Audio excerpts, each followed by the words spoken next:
While I was looking around for some video on driving in the UK, I found this video. England's most dangerous road isn't what you think. And that's by Auto Shenanigans. I'll have a link down below so you can head on over and support their channel. But I mean, I think I've said on this channel before that I haven't driven since we left the United States. So it's been like 3 years without me driving. And this is one of my fears of going over to England to visit, is having to drive. So so this video is going to fit right in. It's going to be super interesting. I wonder what it actually is.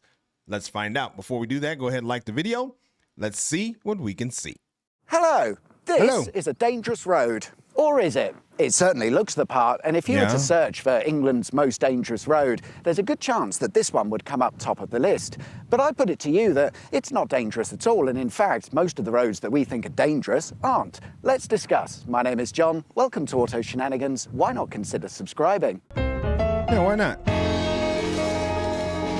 That looks like a good road for cycling, which would probably make it dangerous because of cars coming.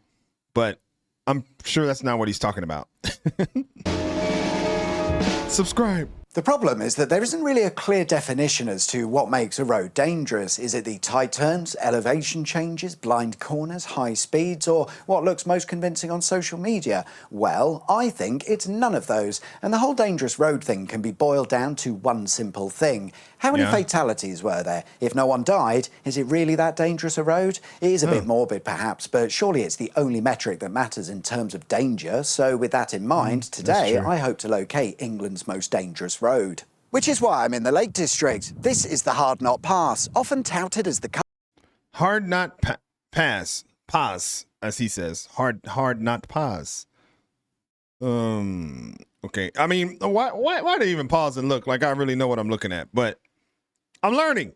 country's most dangerous road. It's the closest thing we've got to a mountain pass, minus the mountains, of course, and with its steep 1 in 3 gradient, it certainly offers a challenging drive. If only the motorhomes would stop giving it a go. The Hardknott Pass is a single-track road that runs for about 2.5 miles over Hardknott Fell, or hill, which isn't really that big at 549 metres high, and in any case, the pass will only get you as high as 393 metres. Its steep gradient results in a series of hairpin bends that, over winter, assuming the road isn't closed, can be problematic, whilst the road surface is generally shite with poor visibility and changeable weather conditions. It's so bad that Denise from Cheshunt cried and screamed her way along the pass, so clearly it's a dangerous road. But not really. Sure, it's a difficult drive. Wait, hold on. Death trap. This road needs a no vehicle access ban. Oh, wow. Has anybody ever been on that road? It looks a little scary. It kind of reminds me of Hana Highway in Maui, where it's just like a bunch of winding roads like that. And parts of it are pretty isolated and dangerous. In fact, there's one part of it that they tell you, the rental car company tells you, if you go on that road, you like void your contract if you go on this portion of the road. So it's pretty bad. So it kind of reminds me of that. Along the pass, so clearly it's a dangerous road. But not really. Sure, it's a difficult drive for the likes of Denise, or Karen as we'll now call her, but the amount of fatal incidents on the pass are few and far between. In 2024, there were precisely 0 fatalities, and it's actually considered a rare occurrence. So whilst visually it looks dangerous, it turns out it isn't, and everyone on social media is lying. Another road that comes up time and time again when searching for the most dangerous road is the 8.5 mile section of the A537, which runs through the Peak District between Buxton and Macclesfield, also known as the Cat and Fiddle Road. At its highest point, you're at around 515 metres above sea level, surprisingly higher than the Hardknott Pass, although unlike Hardknott, which has a fairly low average speed, out here in the Peak District things are fairly open, so your average speeds tend to be higher. Don't get me wrong, there are still plenty of corners that will punt you off and down the hillside should you get it wrong, but the road is wider with 2 lanes, a better surface and proper road markings, so it shouldn't be much of a surprise that in places you're more likely to achieve the 50-mile-an-hour speed limit. But on this occasion, does speed kill? Well, it's probably not helping. The road is very popular with motorcyclists, the type that like to dress up in sponsor-branded leathers and take their Kawasaki Hayabusa Blade 2000 for a joyride on a Sunday afternoon, which is the perfect recipe for disaster, so surely the A537 is the most dangerous road. It's not... Well, it's a recipe for a disaster, but I mean, if I had a motorcycle, that looked like it would be a great place to ride.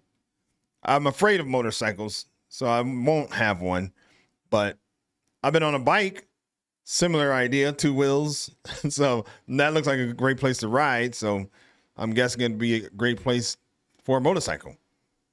Recipe for disaster, so surely the A537 is the most dangerous road. It's not perfect, but it's also not even close to being the most dangerous. In 2024, there was 1 recorded fatality on the road, which is definitely more than the Hardknott Pass, but it's still quite a way off what I would consider dangerous. So crack on, guys. Just watch out for the bikers. Okay, fair. Okay, so he's really got me like, what's dangerous? Because those look dangerous, but of course, he's giving all the reasons that they're not, but they look dangerous. So, what's going to be dangerous? Enough then, a twisty countryside road doesn't necessarily equal instant death. But what about motorways? As we all know, speed kills. And on the Hardknott Pass, you'll struggle to do more than 6 miles an hour as you get stuck behind a cyclist or a motorhome. Whereas here on the motorway, you can reach the shocking speeds of up to 70 miles an hour. And I suppose it makes sense. Higher speeds equals more danger, death and destruction. Won't somebody please think of the children? But jokes aside, surely we're looking at one of the most dangerous roads in the country. Not really, no. In 2024, there were 1,602 fatalities on our roads. How many of those do you think happened on the motorways? Have a guess and put it in the comments. Okay. I mean, I have no logic behind what I'm about to say, but I would say maybe,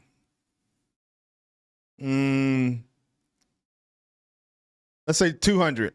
Might as well subscribe whilst you're there. But anyway, there were 91 fatalities across the entire 2,500-mile motorway network, 8 of which occurred on the M6, which is definitely some, but not as some as others. Therefore, it can't be considered dangerous, although it is more dangerous than the Cat and Fiddle, so call it mid-range dangerous. Moving on, and the next 2 roads we're looking at one stage may well have been the most dangerous roads in the country. However, they've since been surpassed by an unexpected contender, which we'll get to in a moment, because for now, this is the A6. It's one of the longest roads in the country, and before the motorways were a thing, it would have been used by... Wait. It's the A6. Okay. It's one of the longest roads in the country, and before the motorways were a thing, it would have been used by pretty much everyone to get around England. It's mostly a single carriageway 2-lane road that, when compared to the likes of the Hardknott Pass, you'd be forgiven for thinking is less dangerous. But that's not the case, because in 2024, there were 10 recorded fatalities on the A6, which means it's more dangerous than the M6, A537 and the Hardknott Pass combined. The problem with the A6 and roads like it is that whilst they're built with a 60-mile-an-hour speed limit, they tend to feature lots of hidden entrances, lay-bys or side roads where something like a slow-moving tractor can misjudge your closing speed and pull out on you, giving you 3 options. Crash into the tractor, crash into the oncoming traffic avoiding the tractor, or crash into the ditch avoiding both oncoming traffic and the tractor. The choice is yours. And if you don't fancy that, nature will be doing its best to write off you and your motor vehicle. Slamming into a deer at 60 isn't going to end well. And the A6 has very little in place to prevent that from happening, which is why it is a legit dangerous road and not one for show. And it's a similar story here on the A1, where at first glance you'd think there's nothing wrong with it, but with 11 fatalities in 2024, it's today's 2nd most dangerous road. As you can see, it's a dual carriageway. Great, but this is a dual carriageway of yesteryear design, built at a time when safety wasn't really... Dual carriageway. Wonder if that means, like, because it has 2 lanes on each side or something? Dual carriageway. I don't know. I'm going to look that up. Dual carriageway is a road that has a central reservation or physical barrier separating traffic traveling opposite direction. Oh, okay. So it has something in the middle separating it. Okay. That's good to know. Dual carriageway. Let's continue. Great, but this is a dual dangerous road. As you can see, it's a dual carriageway. Great, but this is a dual carriageway of yesteryear design, built at a time when safety wasn't really a thing. Not so great. The major design flaw is where you've got smaller joining roads just bolted onto the side of the main carriageway. If you want to turn right, you've got to first cross over 2 lanes of high-speed traffic and then somehow merge into 2 lanes of... Wait, hold on. Oh, okay. I had my American side of the car driving brain on because I was confused. Okay. If you want to turn right, I see. Yeah. So you would be on the left side of the road here. And if you want to turn right, you got to cross over and turn. Yeah, I mean, that's a little dangerous because you just got to go out into the middle here first, I guess, carriageway, and then turn right. Okay. Right, you've got to first cross over 2 lanes of high-speed traffic and then Right. somehow merge into 2 lanes of high-speed traffic. This design of junction has proven to be the most dangerous time and time again, and this is why a lot of them are currently under review with plans to carry out safety upgrades, whatever that means. Doesn't matter, we don't have the money for such things anyway, and until we do, the A1 will remain very nearly at the top of the list, second to our unexpected contender. Based on 2024 data and at least 37 minutes of research, I've found the road with the highest number of fatalities, which means it is the most dangerous, and I'm willing to bet that some of you have never heard of it. Welcome to Norfolk. I've never heard of it. I'm pretty sure. Yeah. What we're looking at is dangerous, and I'm willing to bet that some of you have Norfolk, never heard you of said? it. Welcome to Norfolk. What we're looking at here is the A47, England's most dangerous road, and that's based on 13 fatalities in 2024, the most on any road that I could find. You'll notice that it's all a bit flat around here and that the road is perfectly straight, yet this short section of the 170-mile-long A47 is one of its most notorious, having seen hundreds of accidents over the years. The problem is that if circumstances were to arise where one needs to take evasive action, you've little choice but to stick it in a drainage ditch, no doubt drowning in the process. And if that doesn't get you, overtaking a slower car will, because as you cane it past them, the road surface will change dramatically, unsettling the car and sticking you into a drainage ditch where you'll no doubt drown in the process. The only way to avoid the ditch thing is to have a huge head-on collision, which seems to happen quite a lot. Elsewhere on the A47, it's got similar issues to that of the A6, where it's mostly a single carriageway road with many dangerous hazards willing to throw themselves in your way, almost certainly resulting in your unalivement. So what have we learned? Well, it's a classic life lesson, I think, where looks can be deceiving. Whilst these appear to be the most terrifying, death-inducing roads that you can drive on, it's just clickbait. The numbers tell a very different story. And this means if you're looking for the country's most dangerous road, you need to take a drive along the calm, quiet and unassuming A47 that, like the A1 and the A6 and many other A roads, will be the one that gets you because you weren't expecting it. But you know now, so try to be ready for it. And drive safe, everybody. Thank you very much for watching. Like and subscribe if you haven't already. And I'll see you guys next time. Take care. Bye-bye. Oh, well, I mean, I thought that was good. Little informative video for you there. What do you think? Is he accurate? Have you found those roads to be dangerous? Is there another road that we don't know about you want to put in the comments? That would be great. Let me know what you think about this video. Sometimes I like doing things a little bit different here on this channel. Let me know your thoughts. That was a lot of fun. Hope you liked that reaction there. If you did, you want to see more just like it, then subscribe to the channel, man. It's easy and it's free. My name is Greg. I'll catch you on the next video. Peace.